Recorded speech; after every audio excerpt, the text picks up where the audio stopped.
Ciao a tutti, oggi realizzeremo il Pumpkin Spice Latte. Come prima cosa tagliamo a dadini circa 100 g di zucca, io in questo caso ho utilizzato la zuccadelica. Dopodiché la mettiamo all'interno di una casseruola, la ricopriamo fino in superficie con dell'acqua e facciamo andare a fuoco vivace, finché tutta quanta l'acqua non si sarà assorbita.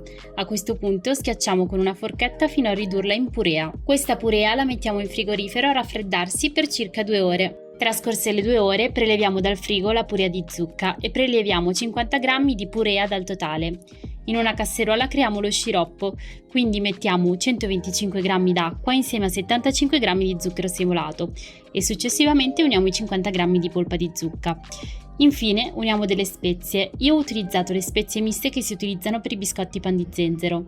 Accendiamo poi il fuoco a fiamma bassa e attendiamo il bollore e che diventi un composto sciropposo, come in questo caso.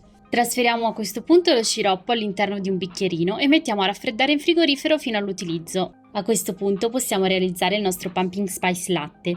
Prepariamo prima di tutto una tazzina di caffè.